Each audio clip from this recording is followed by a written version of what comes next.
اس سے پہلے تھا کہ یعقوب علیہ السلام جب ٹھیک ہو کے پھر اپنے بیٹے یوسف علیہ السلام کے پاس آئے، اب وہاں پھر کیا ہوا؟ حسن العاقبت ولم یشغل یوسف الملک العظیم عن اللہ ولم یغیرہ۔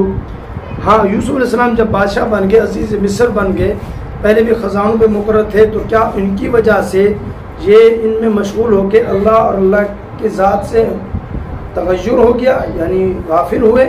کہتے بالکل نہیں۔ اس بڑے ملک نے، مصر کی بادشاہی نے یوسف علیہ السلام کو اللہ سے غافل نہیں کیا، اور نہ ہی یوسف علیہ السلام کی نرمی مزاج کسی چیز میں تبدیلی ہے۔ عام طور پہ تبدیلیاں آ جاتی ہیں، گائے بھینسیں بکریاں چرانے والا کچھ عہدہ مل جائے تو اس سے بات کرنا مشکل ہو جاتا ہے۔ وَكَانَ يُوسُفُ يَذْكُرُ اللَّهَ وَيَعْبُدُهُ وَيَخَافُهُ۔ یوسف علیہ السلام نے اللہ کو یاد کیا کرتے تھے، اللہ کی بندگی اور اللہ ہی سے ڈرتے تھے، اللہ سے خوف کیا کرتے تھے۔ وَكَانَ يُوسُفُ يَحْكُمُ بِحُكْمِ اللَّهِ۔ یوسف علیہ السلام فیصلہ کیا کرتے تھے اللہ کے حکم سے۔ وَيُنَفِّذُ أَوَامِرَ اللَّهِ، اور اللہ تعالیٰ کے احکام کو نافذ فرماتے تھے۔ وَكَانَ يُوسُفُ لَا يَرَى الْمُلْكَ كَثِيرًا وَلَا يَعُدُّهُ شَيْئًا كَبِيرًا۔ فرمایا یوسف علیہ السلام ملک کو بڑا نہیں سمجھتے تھے کہ کوئی بادشاہی ہے، یہ کوئی بڑی چیز، ایسا نہیں، اور نہ ہی اس کو بڑی چیز شمار کیا کرتے تھے۔ وَكَانَ يُوسُفُ لَا يُحِبُّ أَن يَمُوتَ مَوْتَ مَلِكٍ وَيُحْشَرُ مَعَ الْمُلُوكِ۔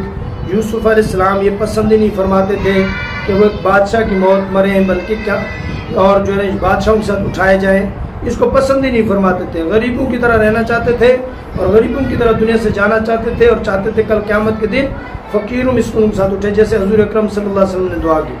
بل کان یحب ان یموت موت عبد ویحشر مع الصالحین۔ یوسف علیہ السلام یہ چاہتے تھے کہ میں مروں ایک غلام کی طرح، بندے کی طرح، عام بندے، اور کل قیامت کے نیک لوگوں کے ساتھ اٹھایا جاؤں۔ کان دعاء یوسف، یوسف علیہ السلام کی دعا یہ تھی، رب قد اتیتنی من الملک وعلمتنی من تأویل الاحادیث فاطر السماوات والارض انت ولی فی الدنیا والآخرہ وتوفنی مسلما والحقنی بالصالحین۔ اے میرے رب، تو نے مجھے بادشاہی دی اور مجھے خوابوں کی باتوں کی تعویل سمجھائی سکھائی۔ اے آسمانوں کے رب، اے زمین کے پیدا کرنے والے، تو میرا دنیا میں بھی ولی ہے، دوست ہے، تو آخرت میں بھی، بس تو مجھے موت اس حال میں کہ میں مسلمان ہوں، اسلام کی حالت میں میری موت آئے، اور مجھے نیک لوگوں کے ساتھ ملا دیجئے۔ وَتَوَفَّاهُ اللَّهُ مُسْلِمًا وَأَلْحَقَهُ بِآبَائِهِ إِبْرَاهِيمَ وإسحاق ويعقوب صلی اللہ علیہ وعلی نبینا محمد صلی اللہ علیہ وسلم وعلی نبینا وسلم۔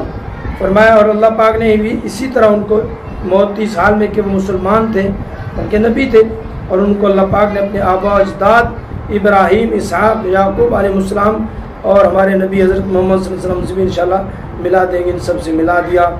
یہ تھا ان کی نیکی کا نتیجہ، یہ تھا ان کا امانت داری اور نرم مزاجی کا نتیجہ، اور یہ تھے امانت داری کا نتیجہ، یہ ان کے تقوی، بزرگی اور نبوت کا یہ بدلہ ملا کہ اللہ پاک نے ان کو بہترین موت اور بہترین مزاج کے نبی کا ان کو اللہ پاک نے جو گویا کہ ایوارڈ دیا۔